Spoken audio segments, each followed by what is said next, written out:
We're joined by UConn head coach Hurley. We'll ask Coach Hurley to begin with the opening statement, then we'll take some questions. Coach. Yeah, I just wanted to thank the the folks, the welcoming committee, the great people of Phoenix that met us when we got in. That was to stay out there for us. Really made it really special. And my brother was right. You got incredible people out here in this Phoenix area. I know he loves it out here. And then thank Dan Gavitt for being out there. He's always been great to me. And so we appreciated that welcome yesterday. First question is going to be on the left side. Dana.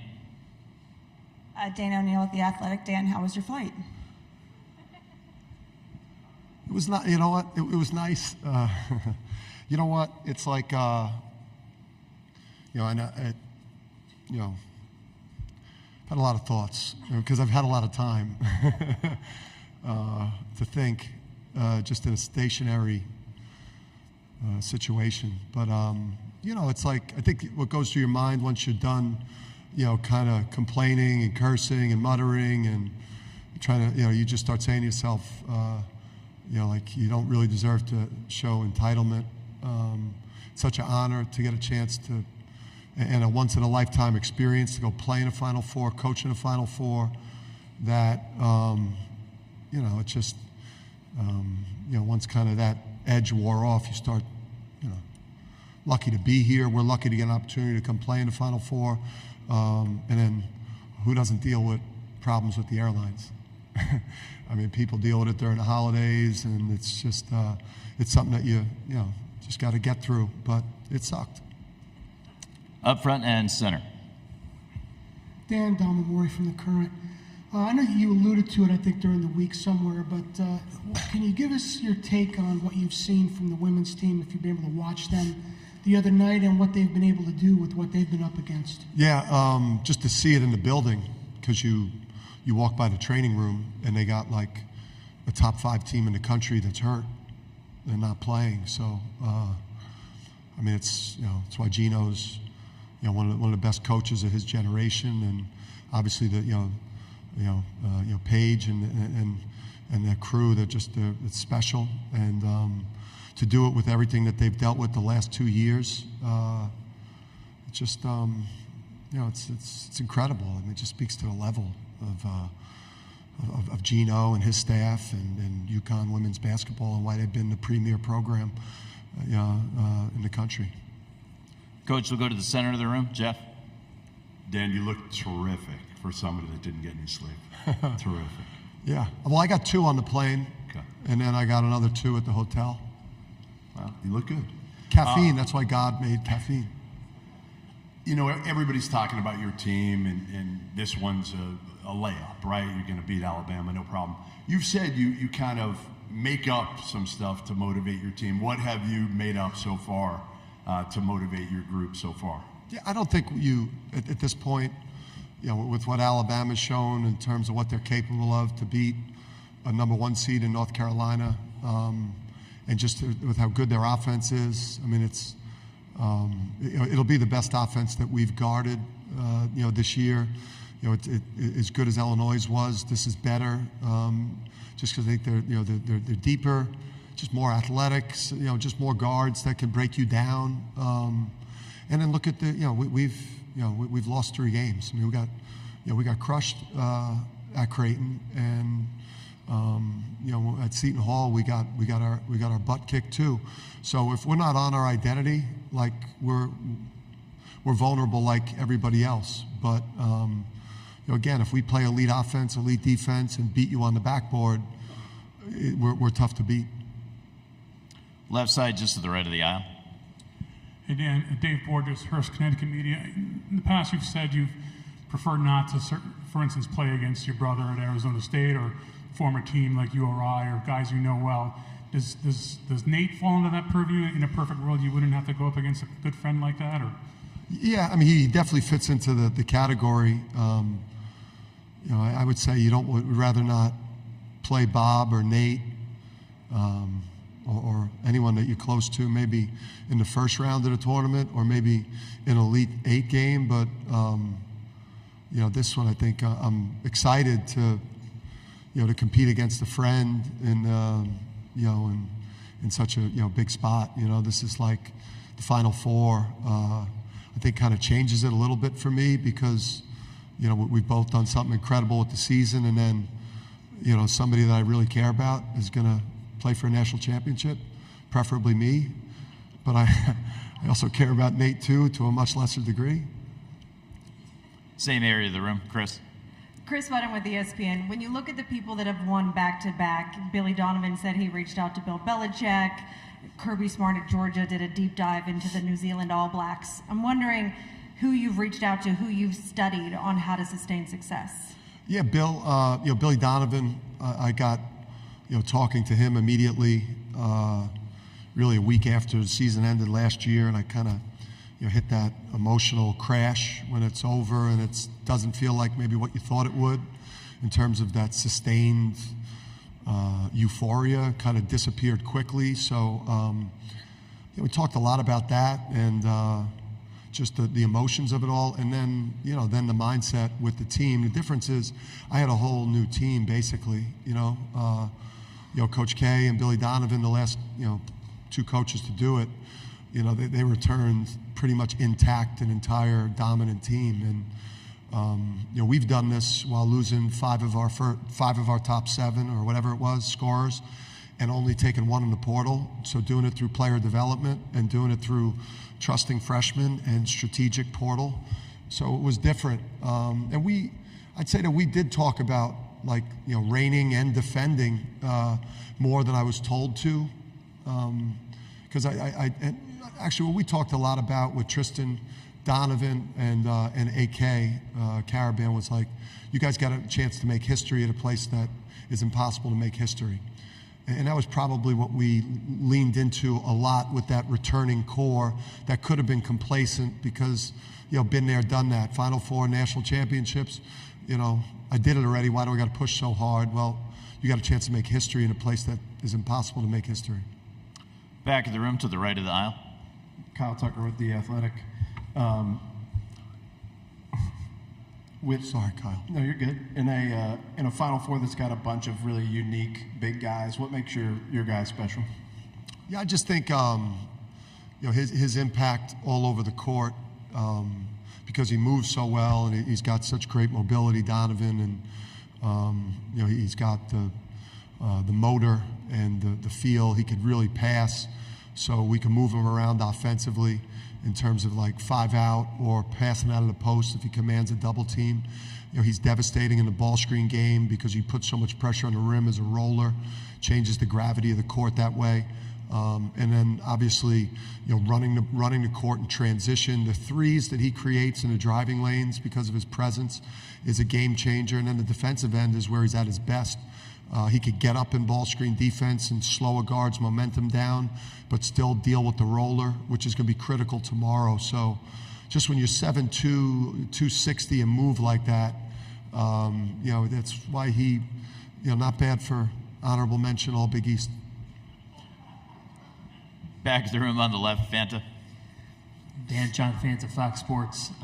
You have talked at times about some of your the things that you do to distract yourself in key moments, such as yoga.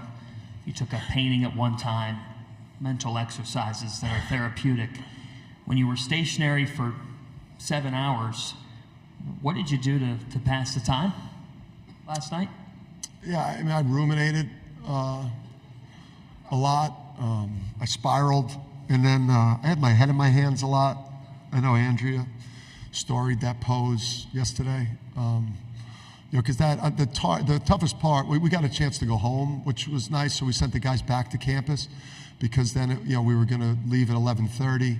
But then that it was a real mindful exercise from 11:30 to 1:45 on the tarmac. It was therapeutic to watch the de-icing out the window. That was probably the best part of it, John. We'll go up front, Coach. Michelle Gardner, Arizona Public Coach. You last year beat people badly in the playoffs. This year you're beating people worse than you did last year. What's enabled you guys to just sustain that level of play and literally not have any close games? just to have a special group of players that have that combination of talent and humility and a willingness to not make it about themselves, a commitment to both ends of the court, doing what's in the best interest of the team, and then making the hustle and the effort plays on the backboard, that way, preparing the right way, just from a coaching staff standpoint, from a player standpoint, just getting the absolute perfect group of people around you. This tournament's the hardest thing to do. I mean, you could see it. The programs, with the most best resources, biggest brands have a hard time getting here because of the changes in the game recently. So we've made an incredibly hard tournament to advance in, look easy, and probably a lot easier than it really is.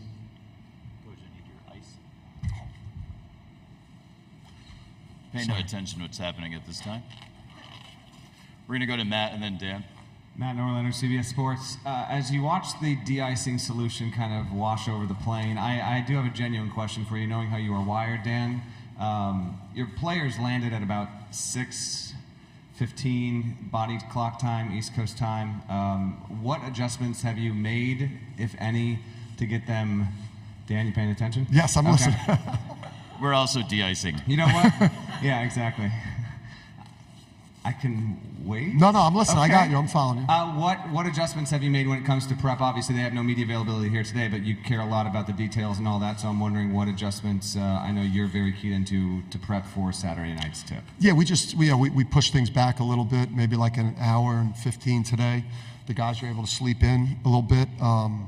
We did our same routine, though. We did our video at the hotel, and we knew we only had an hour and a half on the court, so it was important to take advantage of shooting and get a little bit of live play so we could just get adjusted to much bigger setting. And so I think we obviously took a little bit off the practice plan, and just make sure that we do a little bit less tonight, let these guys get their rest.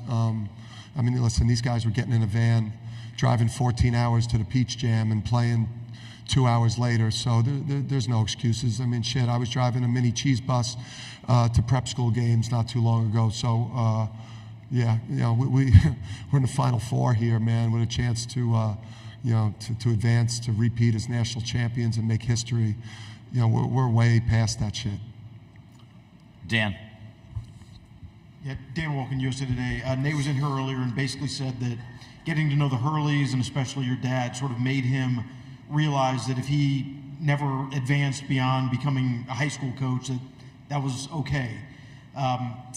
What was it about him that the Hurleys liked and that you guys sort of vibed with? Yeah, it's like he was running a college program in high school, just like my dad. If you went and watched St. Anthony, just the way the program functioned, from the pregame meal that my dad was literally cooking on his own, to game day shoot-arounds, to film sessions. Like, the quality of what my dad was doing at the high school level was the quality of what the top programs in college were doing, obviously based on the resources available, right? So that was the thing I noticed about Nate when we recruited EC, was like, this guy's wired different, number one.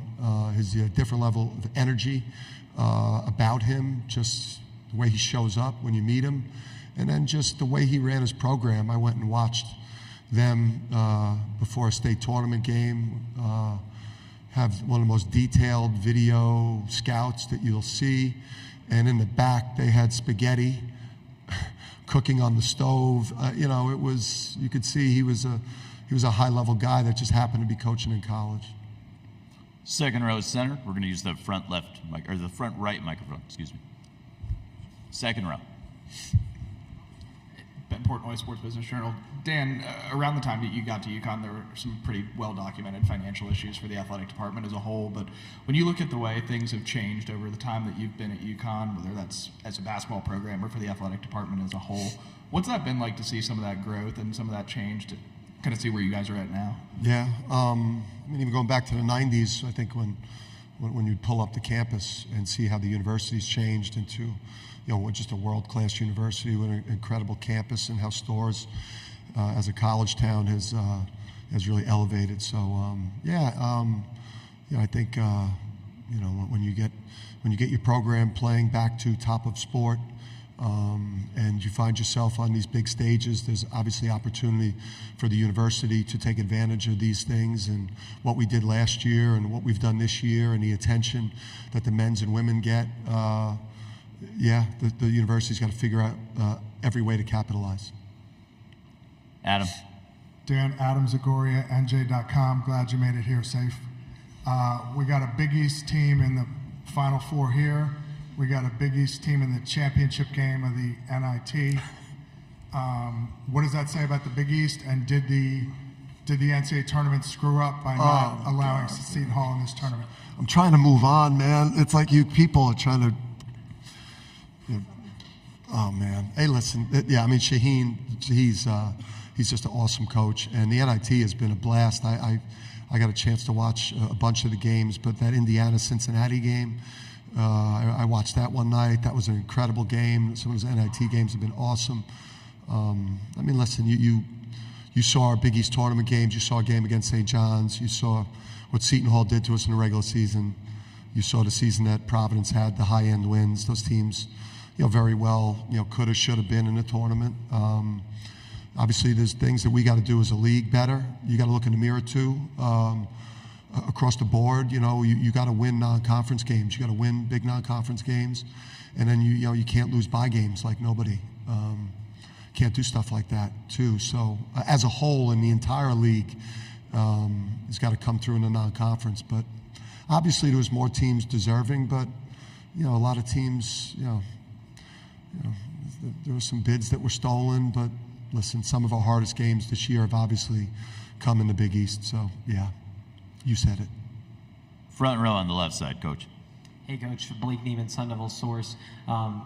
Kind of the full circleness of Bobby here, and he said yesterday that he'd roll out the red carpet for you guys, and you just being welcomed here. Can you just kind of talk about the full circleness of him trying to go back-to-back as a player, and then you guys now being back-to-back Final Fours here and doing it in Bobby's college town? Yeah, it's awesome to be out here, and I see why Bob loves it so much, and obviously, the time I'll spend with him the next couple days, him sabotaging these other programs for me at his site there is going to give me a distinct advantage too, which I appreciate from Big Bro.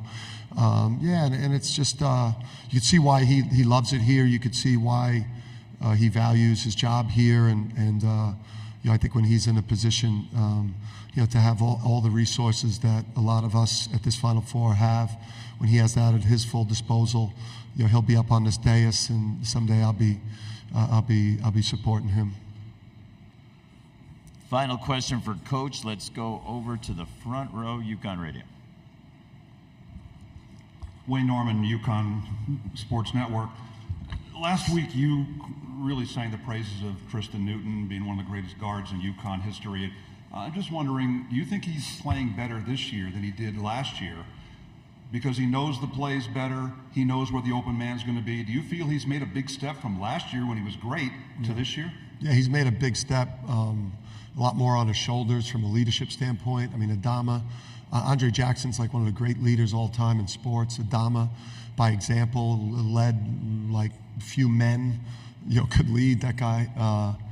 Hawk was quietly, a tough guy with obviously game-changing abilities. Joey California, Naheem Aline, they were like older men who were great rotation pieces. So, Tristan lost so much of his wingmen and had to assume so much responsibility and be, last year he was a fourth starter, fifth starter to now the driving force, behind this team. So it's just, with the guys that chose to come back, like Donovan, who could have been a top 20 pick but came back, and now it looks like that bet on himself and us is going to pay off in terms of where his draft stock is. And Tristan, this has got exactly the way we told Tristan after the draft combine. Every reason why he should come back to school has absolutely come to fruition, and you just love when it works out that way. It makes, obviously, it's that bond between you greater. It's going to help in recruiting. And then, he is. His career as a guard at UConn, again, I don't know what happens from here with him. I think he's got a great chance to play in the NBA for a while. But just, guards having worn the uniform with what he's done in terms of winning and accolades, it's tough to beat his 2 years of accomplishments. Thank you, Wayne, and thank you, Coach. Thank we'll you. See you back here tomorrow afternoon. Slip on the waters.